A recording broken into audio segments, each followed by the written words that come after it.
Welcome to the Journos on PLZ Soccer's YouTube channel. I'm Peter Martin, Hugh McDonald and Gordon Parks with me here in the studio.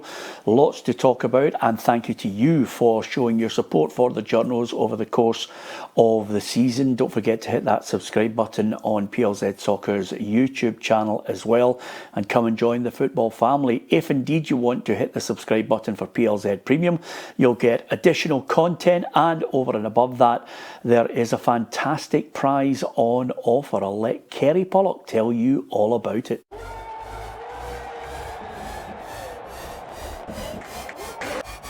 Get ready for the trip of a lifetime to the Champions League final in Budapest. This is your chance to experience the ultimate footballing event of 2026. Sign up to PLZ Premium for the season and you're in the draw to win the VIP package to the final. Flights, accommodation and tickets all included for you and one friend. Unlock exclusive content and prize giveaways on PLZ Premium. Do not miss out on this incredible opportunity. Secure your spot for the 2026 Champions League final by clicking the link in our bio.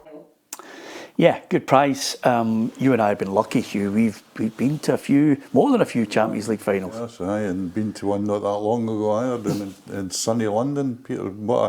It's a great experience. It is a terrific prize, that. And Budapest is some city. I'll be signing up. Yeah, I was signing up. Yeah, the great thing about it is for people who are on sport lovers, you've got certain things that you've got to have in your bucket list. That's one of them, and the other one for me would be possibly a World Cup final in football. Definitely the US Open. I'd love to experience that. Yep. Tennis, yeah. Definitely, I've been to Wimbledon final, but the US Open would be... Flushing Meadows was just terrific, but all the Grand Slams are great, Peter. Yeah. Melbourne and Roland Garros, terrific as well. And I think you'd love Roland Garros. I think you mentioned as well that you know, and you've been lucky enough. I've always had on my bucket list the Boca Juniors River Plate as an experience. I'm trying to think. One of the ones that I would definitely not like in a bucket list is anything to do with Formula One. You know, I don't know about you, Parsley. I once went out in my single years with a girl who said she loved racing. And she says, "Do you fancy going to see Formula 3?" You know, and as ever, Parsley, you think, yes, this sounds fantastic. And I can remember sitting in the stand thinking, and I was so bored with it. Right. It was unbelievable. US Masters. That would be mine. Bilbao, where they run down the streets throwing tomatoes at you. Oh, is this with the bull? Who wouldn't want to go to that? That has to be in your bucket list now. Yeah. That reminds me of the two guys who are saying, you know, they've been chased by a lion, and he said, you know, all I need to have is just to be a wee bit faster than you. I don't need to worry about that lion chasing me, you know. So I don't think I'd fancy that. Lots of football to talk about as well. As ever, Scottish football keeps on giving, and we'll maybe delve into our top 10 players that go back to their former clubs and get absolute pelters. Obviously on the evidence of Trent Alexander-Arnold. Is it just something that you have to put up with? Are fans allowed to show their displeasure? Is there a different set of rules for people who leave one job and go to another within sport? Certainly worth looking at the 10 that have stuck in my mind over the years. First and foremost, couple of things out of that fantastic semi-final weekend in the Premier Sports Cup, and one of them is obviously Celtic's search for a manager, and the other one is Rangers' displeasure at some of the decisions and showing their displeasure by making a complaint to the SFA. Justified or just basically deflecting away from not being able to get over the line in the result?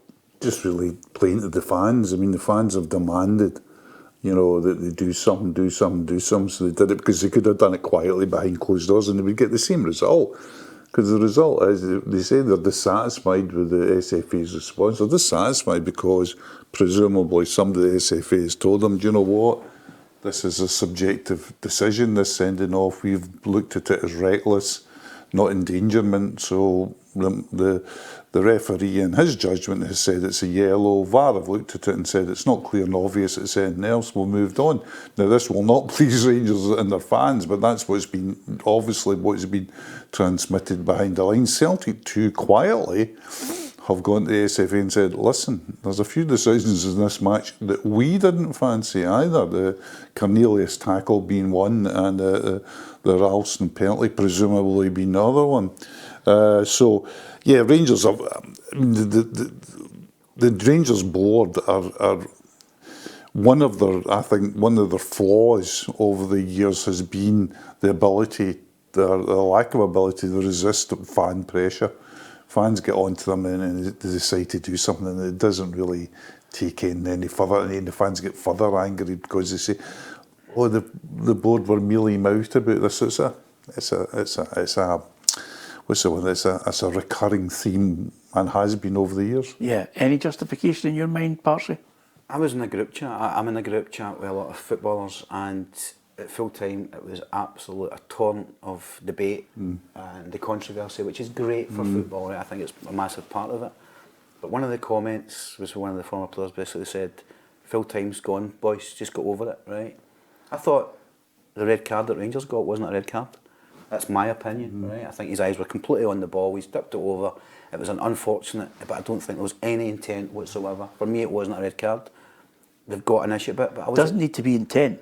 I get that, right, but I just think it was. I was at Falkirk, Dundee on the Saturday, and Dundee had a red card. They never even went to VAR. That Falkirk should have had, and it moved on quickly. I just think Rangers, there's a sense of the bleating to the SFA whenever things don't go on their way, and ultimately it's in the back of a defeat.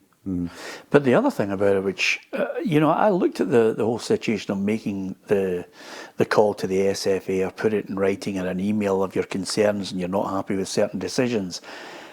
It does tend to magnify itself, you're right, when it's Celtic and Rangers. That game tends to blow up. Let's change the laws. Let's look to get foreign referees in and every other age-old complaint or suggestion for change that comes with it.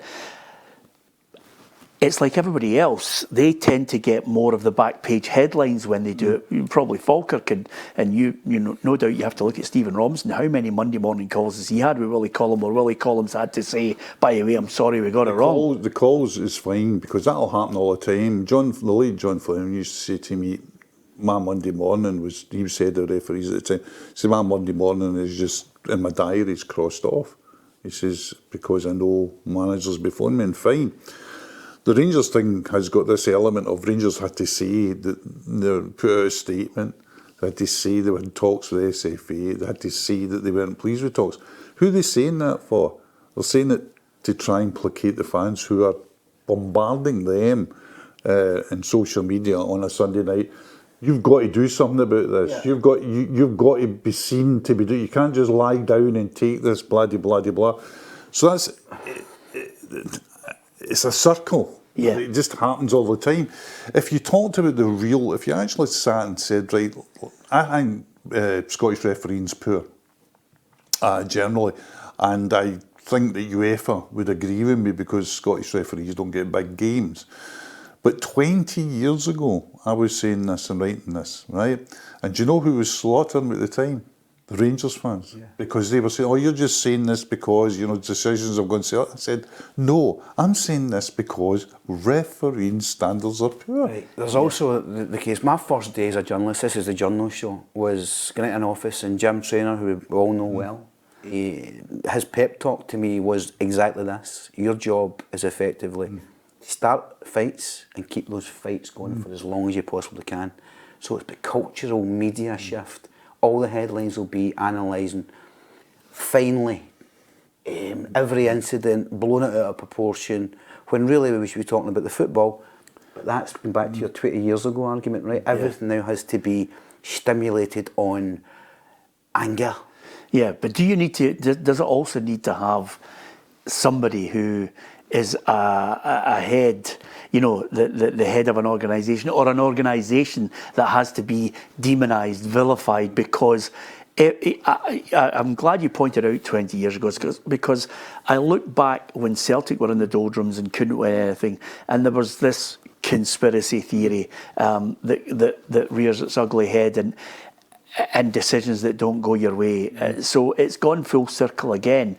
The other point, which I think we've got to add a bit of balance on this, is the referee and the VAR, and eventually we'll find out with Willie Collum when he does this video show on the decisions, they seem to be able to come out with a legitimate rule that justifies. But the problem is, we're interviewing, as a group, we're interviewing 7 old referees who are all saying, oh, he's made a mistake there. See with VAR, and they should adopt this, and I hope Willie's listening, because get former footballers in.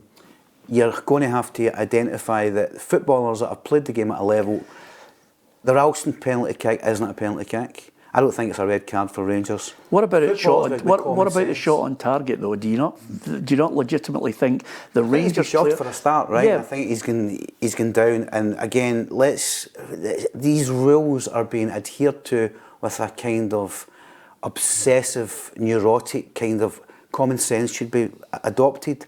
VAR needs to kind of loosen itself and relax a wee bit about things. Yeah. And I think if you do that, footballers that are played at a level, decisions are completely different Sunday. The handball is causing some amount of Do you think it's a penalty consternation. I think it's a penalty kick on the basis that Rangers are denied by his unnatural position of falling, and his arm blocks it, and it's on target. It's harsh. But I think there needs to be, and again I go back to, for example, Liverpool against Real Madrid. There's a shot by Sloboslai, which you're looking at, you're saying to yourself, his arm's like this. I'm thinking to myself, one, how the hell does he get out of the way with his arms? And then, is it an unnatural position? Is it in the box?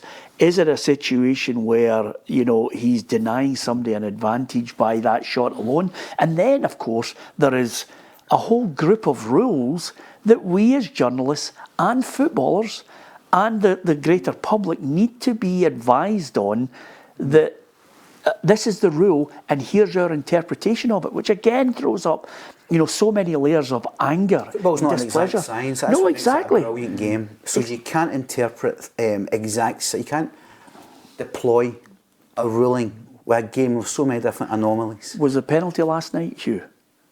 Was it a penalty? Well, for Liverpool? This is the problem, isn't it?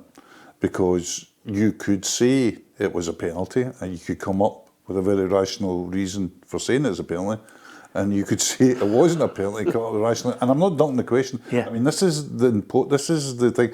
For Ralston, for example, you could say it's a penalty because he's stopped a shot with his arm, right? You say, no way is it a penalty. The guy has done everything to keep his arms in. There's a guy behind him in scales who's going to block the shot. He's also been pushed off balance, That's what I'm saying. So there's two. But you can't determine the push off balance. We're determining the actual. He's going down. There's two ways of looking at it, and that's the problem. For example, I think VAR has got so bad at the moment that we said it was brought in to judge clear and obvious, basically statements of fact, basically. Yeah. And it's not getting.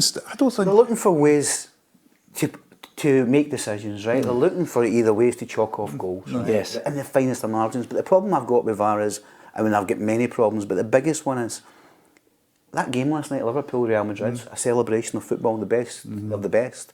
Everything is dominated by ref. You now go to the default position after every game, and it's about VAR and decisions. But then you lose track of what the game really is, what it's about. Yeah, who's a better team. And I think VAR now, I think particularly with the technology that's been used in Scotland, which is poor, it's not a fit for purpose. I think there's, was the Raskin own goal offside? It all depends where you put the clip. Yeah. Hibs against Livingston the other day, they're saying, well, an offside thing is it? And you're looking at that and go, is it? Yeah.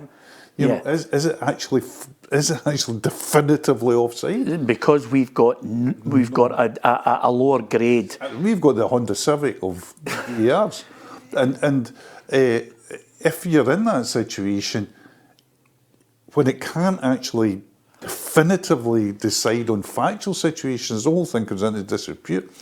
I think with the handball thing, you would have to get some experts and come up with definitive rules with handball, because nowadays, in the old days, we knew what a handball was. Yeah. It was deliberate handball. Well, this is what I've heard a number of footballers say.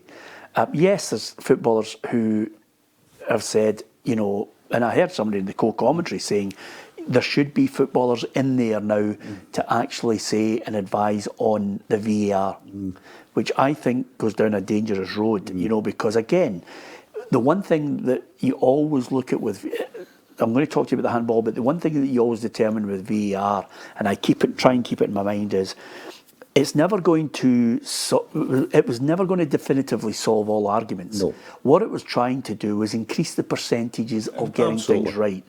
But the biggest fault line, which I could see, and you and I have discussed it ad nauseum, Hugh, the biggest fault line was always that even using the technology, it's being used by humans who, again, their interpretation is there to be criticised, and the way they see something, you know, and that brings us to the point where the footballer last night said, you've got to look at it, the handball now, and say, is it deliberate or is it not? Will that increase the percentage of getting it right, Hugh, if we change the way? Well, because footballers instinctively watching things, and I would argue that footballers are better equipped at watching things. Footballers know what they're doing, right? And it's clear if it's deliberate or not. No matter how cute you are, right, that movement is instinctively, as a footballer, you know that person's trying to prevent that. And even you can retain hands outside the body, because you say, well, it's deliberate, you're making your body bigger.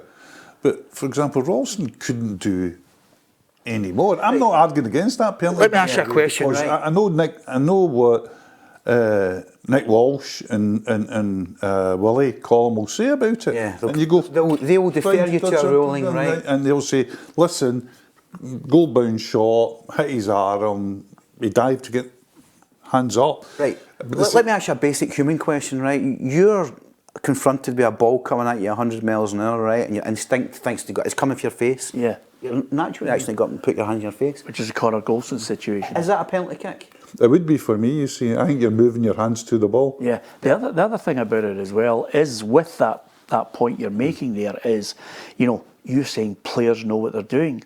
Sometimes players don't know what they're doing, but their action stops what could be a goal. You know, you said there he his eyes on the ball.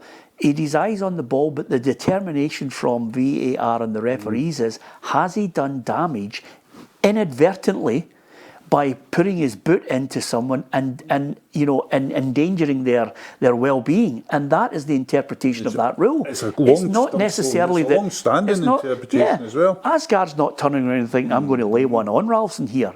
But He's endangered He's them. endangered them, you know, and an Do you think opponent. that's a red card? I thought it was a red card. I think it's a red card all day It's long. not for me. Yeah, I thought it was a red card. And You again, can inflict damage in an opponent, right, inadvertently, and that was a classic case of that. But if you watch his whole trajectory and the way he turns, Well, I don't think there's no malice in it. He didn't mean to do it. he was blind to that injury that it was making. yeah, right? but Blind to it. That's not enough for me. Parsley, you know, whether he means it or doesn't mean it is not in the rules. Hang on. Do you know what I mean? His leg's still within a natural position to go and control that ball or try and get a touch on it, right?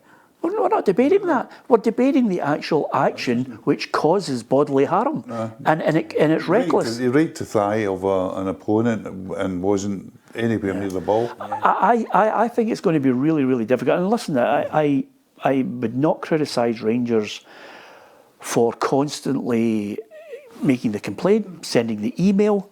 Whether they're pandering to the support is another debate again. I would not criticise St Mirren every day of the week in the last, 6 months with their legitimate claims that have been looked up.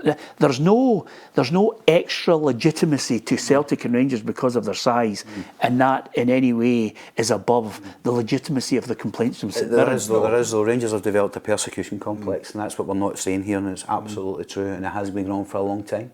And what they do is deflection, because they can camouflage a lot of things by saying, look, us again.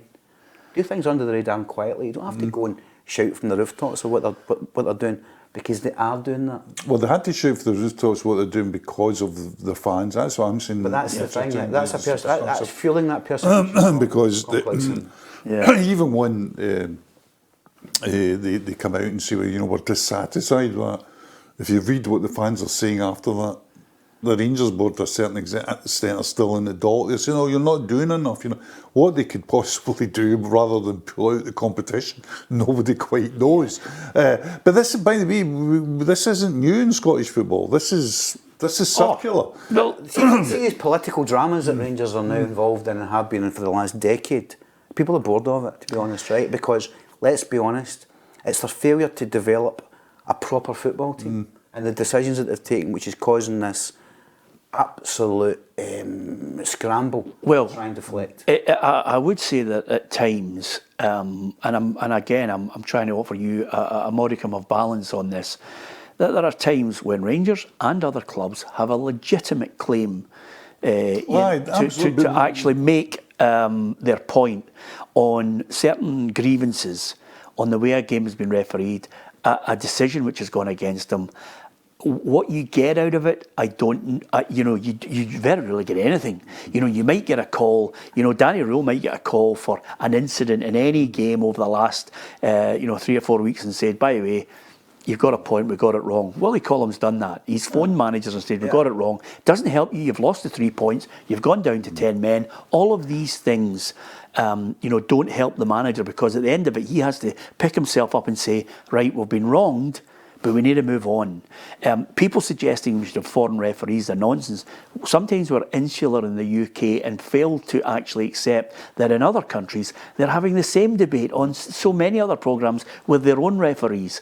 The big 5 leagues have got an easier ride over that way, Peter, because they can withdraw referees from certain matches because they support certain clubs. Yeah.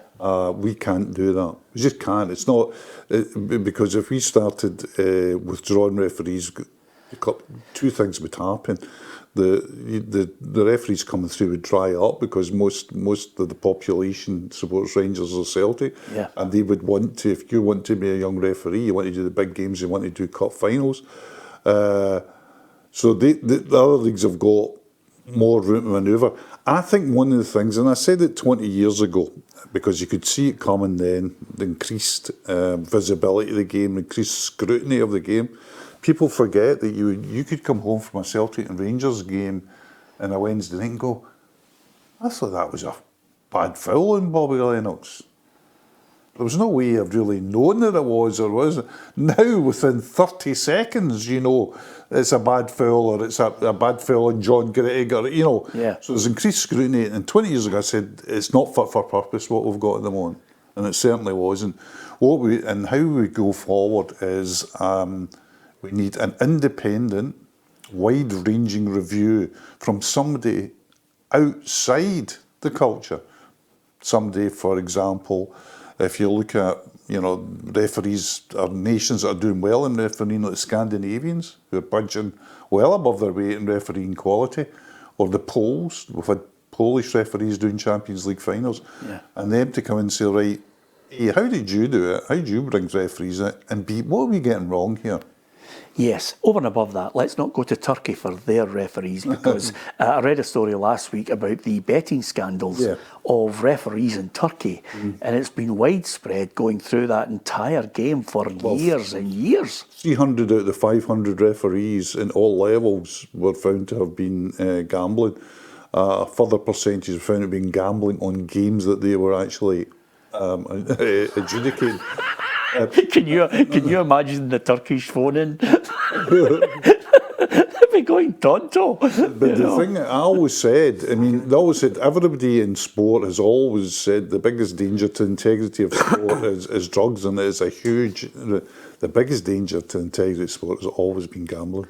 Yeah, I've got pals that do Opta stats at the games on a Saturday, and I always say to them how the integrity has to be, but their job is impossible almost, right? Because the betting capacity for that what a responsibility to bear. Yeah, absolutely. Absolutely. Well, listen, we haven't got the answers to satisfy Rangers, Celtic and any other club in the Scottish Premiership. Probably, Motherwell and St Mirren fans will have things that they were aggrieved in their semi-final as well. But the Motherwell had a moving ball and a free kick taken from the wrong space. just about to say to you, There's that... dignity and decorum about how they go through the process, which doesn't exist at other clubs. Yeah, listen. There's no real integrity or dignity in the sport in the first place. So let's wipe that out. Listen, we're not going to solve it. We can give you our opinions, and you can give us yours. We'd love to know what you've got to say in the comments section. As ever, if you download the PLZ Soccer app, you can put it in the contact section, and we'll get the email and read it.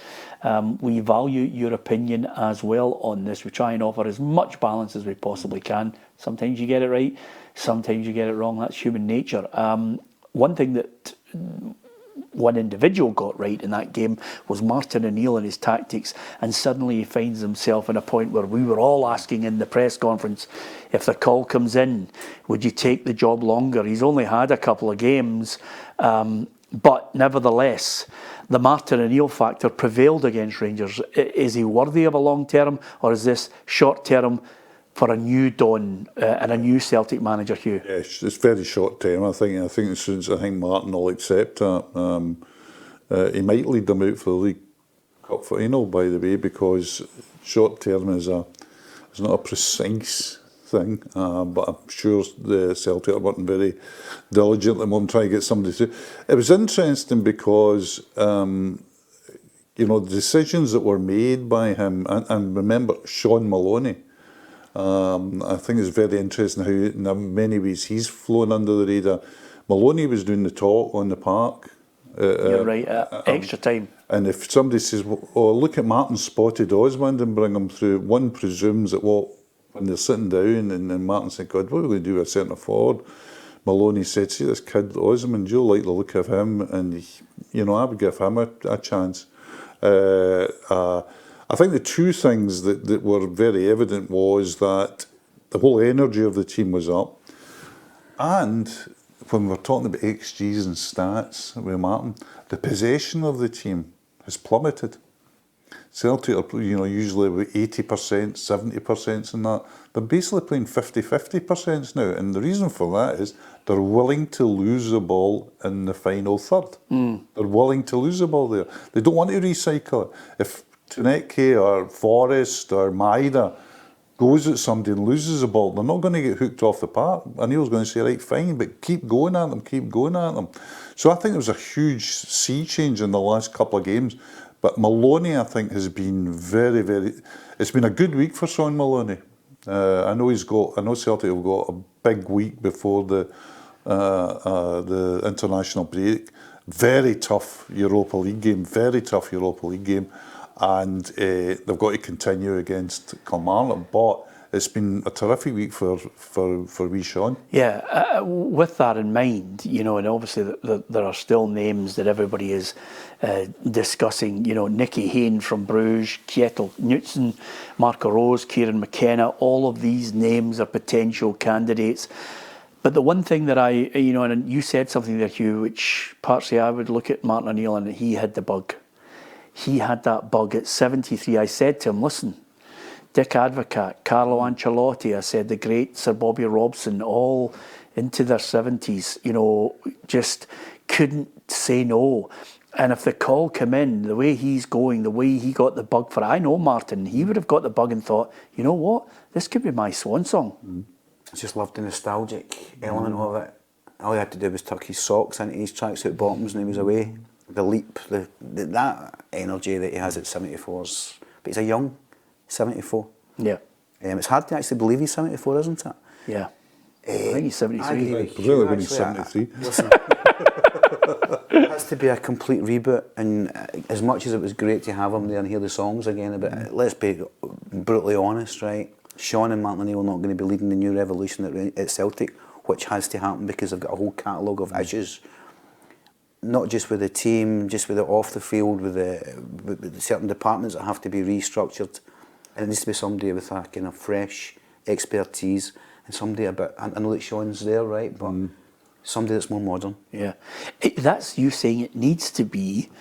I still can't rule it out. I think there's a small percentage of a chance, Hugh, on the basis that, you know, Dermot tends to, favour that kind of a, the Irish connection, someone he knows. That's somebody that could take the heat off them.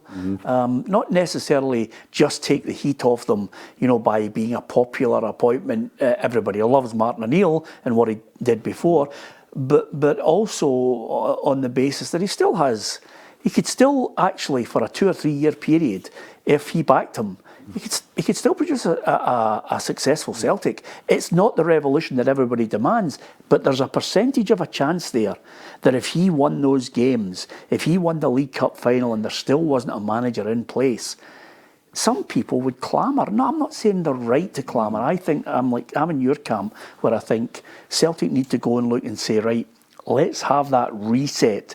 Let's get a manager who's going to take the club forward, but also we also need to reset at the boardroom level and show the Celtic fans that there is a genuine change in the strategy and the communication of that strategy. Before Hugh answers this question, you have to remember that management now isn't about the personality, it's about the individual. You've got the names in your laptop there. It's about their contact base. Martin O'Neill's too detached now. He's been doing media work for too long. He's been out of the game for too long. Managers now, with their gravitas, with their contact base, their agent base, it's what builds a successful team, because they have to be able to go in, recruit with both who they are, recruit with having that pull and leverage and connections and relationships. Martin's got none of that. Well, you're preaching to the converted here. I think all three of us are singing from that same hymn sheet. The problem with it is, football doesn't follow the normal rules, Hugh. Strange things happen. If it did follow normal rules, we wouldn't be talking in November, early days of November, about Martin O'Neill being a contender for the Celtic job as he is in situ at the moment. Yeah. To say that in the Journos, I don't know when it was, but saying the Journos a fortnight ago would have got us sectioned under the Mental Health Act. Yeah, absolutely. So with football, I've taken Not that we shouldn't be sectioned. Anyway, for other reasons, certainly in my case. But when you're going to look at the situation of Martin O'Neill there, is that Celtic are bleeding, right? Celtic are bleeding. They lost a manager and they had no replacement. They were in a very difficult place. They had a game against their greatest rivals coming up. They're a bad stutter in the league. It may turn out to be more than that, but it had a bad stutter in the league. So what do we do? I think it was an incredible move to get. They knew that promoting Sean to take the whole thing was going to be too onerous. So they got somebody in, and Martin O'Neill's press conferences were masterclasses. Yeah. Took all the excitement, all the angst, all the anguish and all that, and started making almost like he's and you and I have seen him many times sitting on stage and self-deprecating stuff and got through the press. And then most importantly, and he'll know this better than anybody, he won. And then he won again. Yes. Listen, Neil Lennon I was at the Dunfermline game on Friday night and I spoke to Neil and I said, what do you think? And he went, this man taught me how to win. And he said, there's a steal there, don't presume he's just here today, gone tomorrow. He says, it might not be true. He says, but nobody taught me how to win better than Martin O'Neill. Yeah. Listen, if it hadn't been Martin O'Neill, if Martin O'Neill, I throw this into this spanner in there. If Martin O'Neill said, look, Dermot, I've been too long out of the game, I can't do it. Dermot would have said, okay, he'd have put the phone down and he'd have lifted it and said to Gordon Strachan, Gordon, any chance, just get us through this couple of days, couple of weeks. He would have. Because the same predicament. You can't have a rudderless ship with, people who are not experienced to handle it. He needed somebody that could handle the Rangers game. Peter, you could have gone into the dressing room and Hugh, you could have been his assistant at Hampden before that game. And you'd probably have won it, right, because of the better side. What do you mean? What are you disagreeing with? I think the long term we're talking about here, right, you're overestimating this kind of one moment, one wee period where there's somebody steering the ship, right? it's great to have the nostalgia and the old Martin O'Neill stories and all that. But Celtic, the credibility is on the line here. I think autopilot, that Celtic dressing room, would have gone and won the game in Sunday. No, I don't believe that for a minute. I'll tell you why I don't believe it for a minute, because I can tell you from sources that the job that they did to lift the players' spirit, to give them a message of change of tactic that you've highlighted already, was absolutely imperative. This was selection of the team as well. Yes, this was a group of players who were absolutely scunnered with what had gone before with the previous manager. The Honda Civic was just the tip of the iceberg. In the background, there was all sorts of mayhem. And by the way, what that management team short-term managed to do was tell people they were good, gave them the belief again, as even a young boy like Osman said, suddenly to feel as if you've got something to contribute. And then you've got Trusty, who's come out as one man of the match, and he's come out and said, you know, it was just unbelievable to be involved in a game of that stature. And then you've got Johnny Kenny, who suddenly is a player that everybody thought, you're not Celtic standard, has maybe thrown the doubt in. And that was down to Martin O'Neill and Sean Maloney and Mark Fotheringham come in and doing a couple of simple things that their experience was able to get a different outcome to the game. Not necessarily everybody would have walked in there. I actually would suggest to you right now, Hugh, if Brendan Rodgers had still been in charge, Celtic would have lost the game. I think there's every chance that we'll never ever know. But what we will know is that the selection would have been much different. If Maida had been fit, would Johnny Kenny have played? Would they have played Maida through the middle and played Forrest and Turniki? Possibly. Would they have played Trusty? Well, who knows? No, he wouldn't have, because he told me in the press conference at Hearts. They don't play two left footers together. The most nonsensical thing I've heard from a manager, where we know that he did at times play two left, but I think in Atalanta they played the two left footers. Anyway, so I think the rejig of the side was immediate. I think the mood.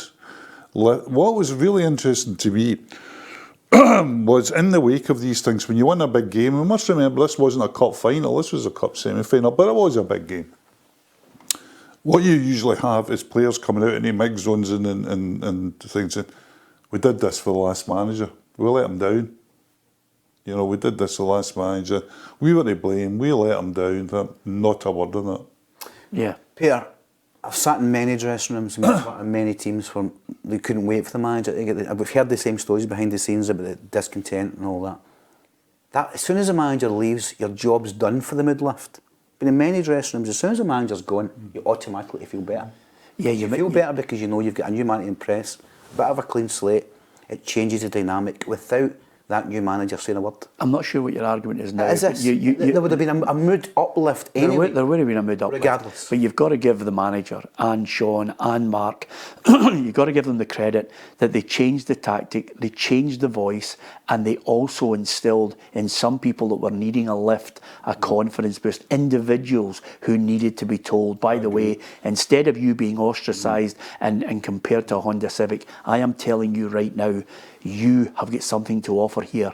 And you only have to look at Daisen Maeda's social media reports after it. You know, here's a guy who'd absolutely, he'd gone. People are wondering, he's not tracking back, he's been denied a move, he's suddenly, you know, out in the cold. I think see what Peter's just said there? It wins my argument, right?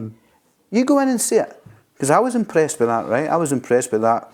Inspirational. Yeah, but you're belittling my point. No, I'm not trying to diminish. No, you're belittling or the personalities. You're belittling the strategy of the manager coming in and offering experience. Short term. Yeah, nobody's saying that Martin O'Neill should get it long term. We're all on that same page. We're just saying that he did contribute. But you could take it all back. I mean, Maida's the most conspicuous, right? Because we know what Maida is and what Maida can be, and we know what Maida was in the last few weeks. So that's the most conspicuous one.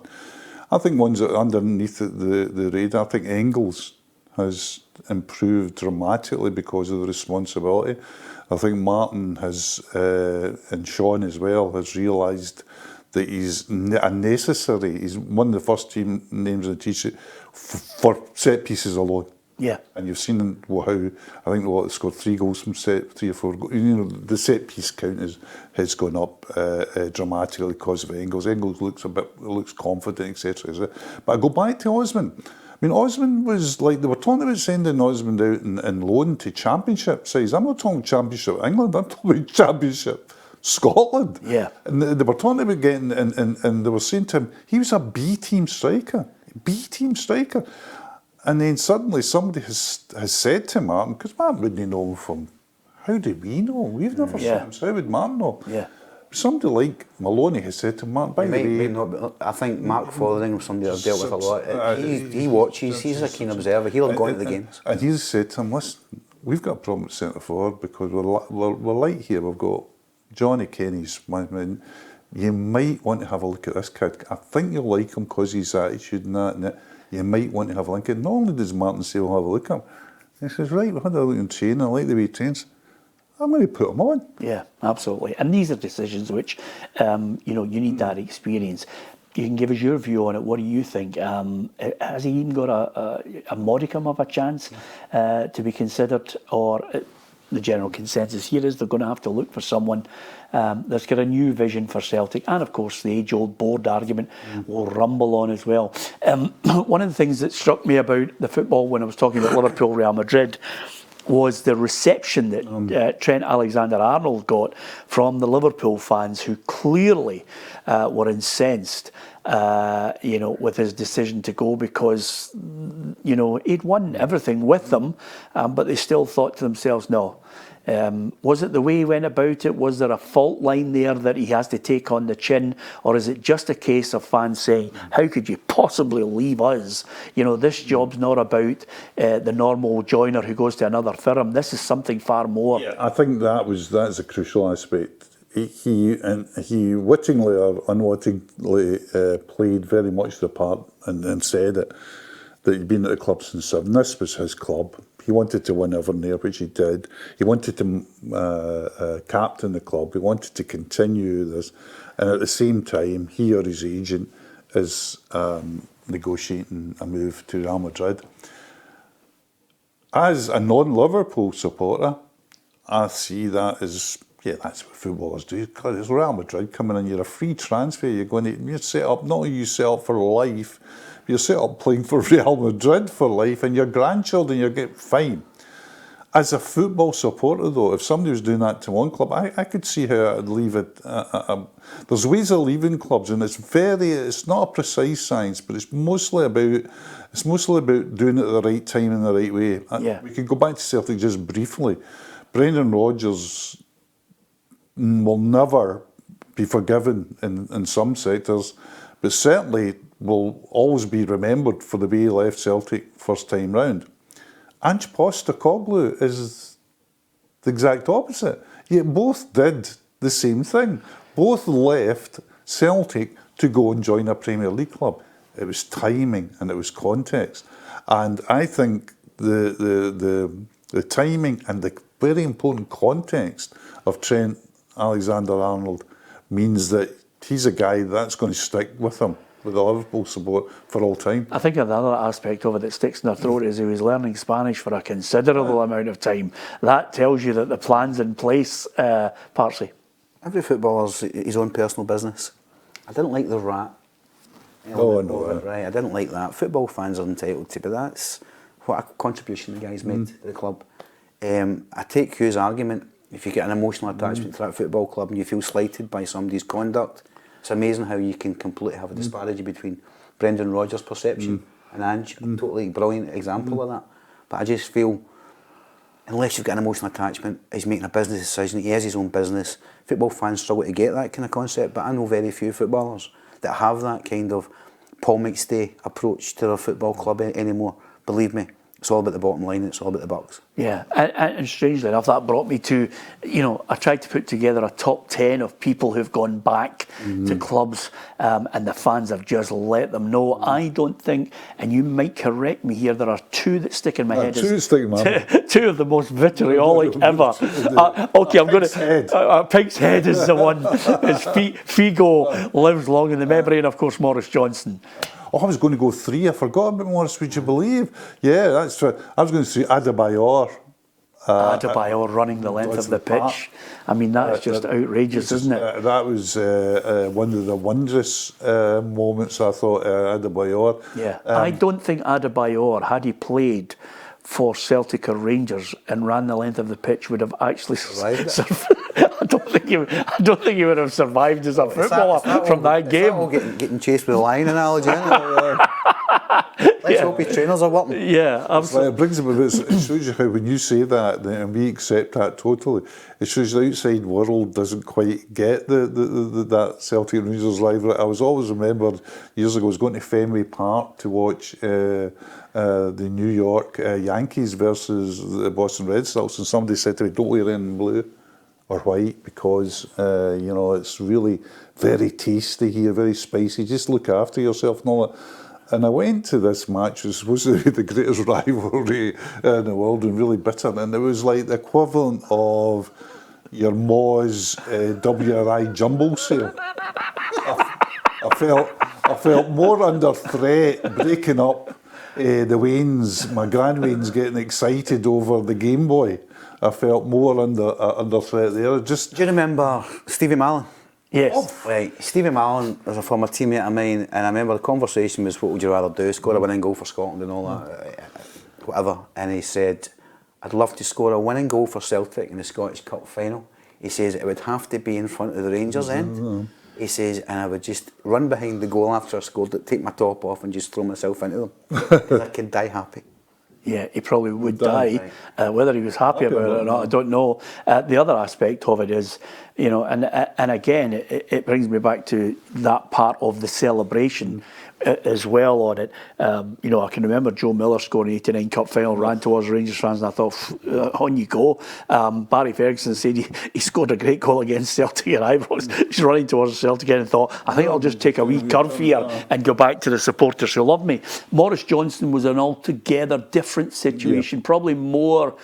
It had such a poisonous level to it with the bigotry, but it also had a real betrayal in it that way beyond what Trent Alexander-Arnold's guilty of. I mean, he's actually photographed with a Celtic strip saying I'm back and things like that. I mean, when you look back on it, you actually say, thank God there wasn't social media and the ultras in that day. I mean, it was bad enough. Yeah. If you can remember all the, what we call in journalism, the Vox Pops going out and talking to the fans, it was bad enough. People burning season ticket books on one side and people talking about traitors and that. I don't know if you're there, we were in One Up. Mo got flown over from America to come and do a Scottish Cup final preview. You may have been there as well, maybe. Yeah. And we were looking at the window of One Up where you look over Buchanan Street, and we saw Morris walking down, making his way into the Royal Exchange Square to come into the building, and somebody made the point, isn't it amazing how things change? He couldn't have done that 30 years ago. No, absolutely not. It was. No. It was also, you know, that line in the sand where Graham Souness, and I think to his credit, had absolutely said, if I'm here, I'm going to sign a Catholic. I'm going to sign the best players for Rangers, and that went against the traditions of generations of Rangers fans who were not having it.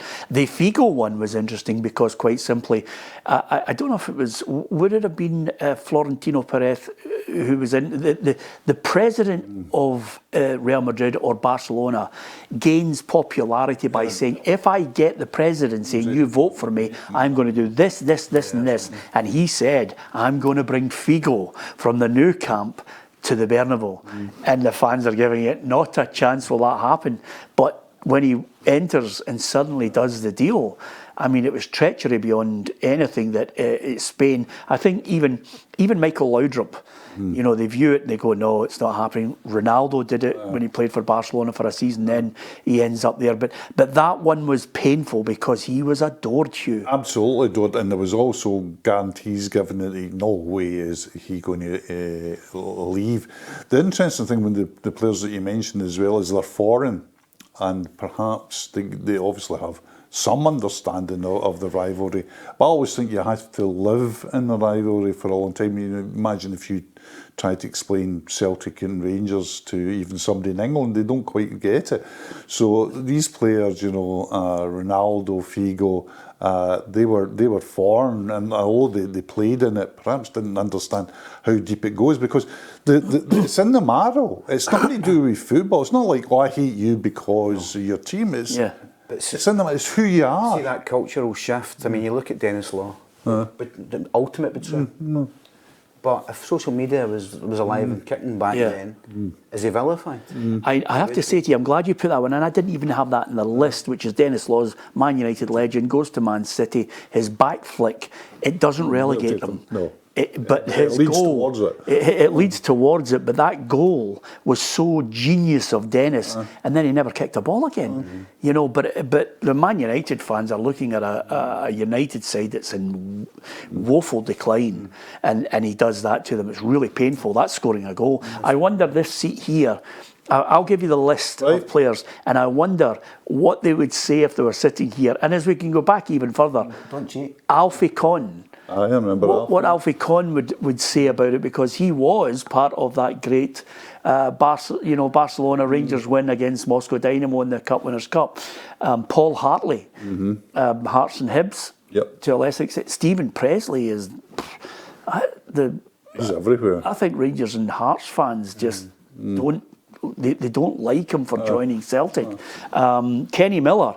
I think Kenny Miller was one of the few exceptions who managed to, while people weren't happy about it when he joined Celtic, when he went back to Rangers, he managed to take the sting out of it, which I thought was fantastic. A lot of examples in the capital. Brian Hamilton did the same. Michael Stewart. So there is precedent, and not toxic precedent. People Raheem Sterling. Sol Campbell. Sol Campbell was a painful one for a lot of people. Ashley Cole. Sol Campbell had a problem. That became an... Tevez. Tevez was a big one. And Robin van Persie. Because of the nature of him going there, and eventually goes there to win a Premier League title, which he was denied at Arsenal.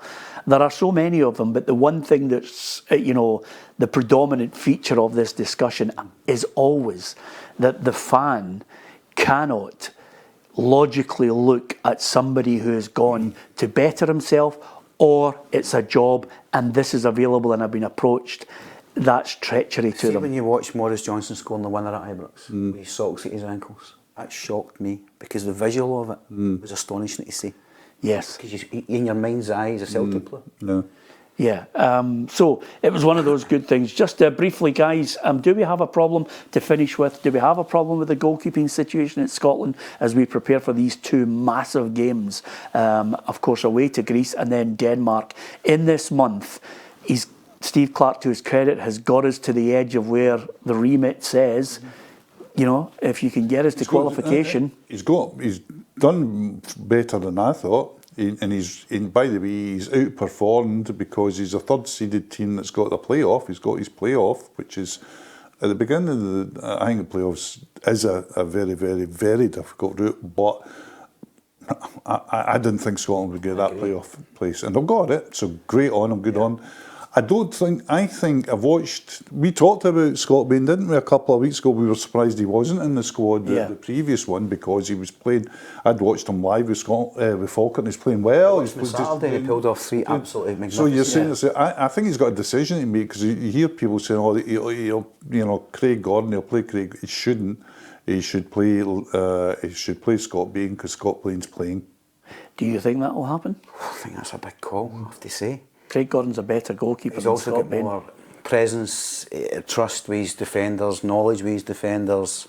There's a kind of psychological thing there that makes Scott Bain not in that same kind of category. I take your point, play people that are hot at the moment. But massive game. What a call that is. Do you remember what happened the last time that Craig Gordon played at Hampden? And against Finland, it was supposed to be sayonara, and he came on for 20 minutes. And is this the lob? No, he basically threw the ball to the net twice. Who would you pick? I'd pick Scott Bain all day long, and the reason I would pick him is, and I would be quite open about everybody saying, listen, I need a goalkeeper that's playing football. This is the biggest 2 games of my life, and the last time we picked a goalkeeper that wasn't playing football, and I'm not talking about Craig Gordon, I'm talking about the boy I can hardly remember that came on and had that, you know, it didn't work well. So there's no guarantee that Scott Bain will work out, but he's been playing well all season. Give him his chance. Isn't it amazing? I can't think of that goalkeeper that he's talking about. I think we've blanked him out. I think it's a trauma thing. Yeah. All of us have blanked it out. You've said you would pick Scott Bain. Do you think Steve Clarke will pick Scott Bain? Oh, do you know what? Probably not. You think he'll pick Craig Gordon? I think he'll pick him. Now, I think Hugh swayed me towards the legitimacy of Scott Bain. He's made a good. He's made a great point. Right. The bottom line is Steve Clarke's not going to pick him. I think. What does Steve Clarke do? Goes to his comfort zone. All the time, yeah. Yeah, I think he'll pick Craig Gordon. And I think Craig Gordon on the basis that you've mentioned as well, the stature, the understanding, you know, but again, you know, it's one of the problem that Scott Bain has, even though he's, I mean, remarkable rehabilitation of his professional career. Craig Gordon's been in the movie a million times. Aye.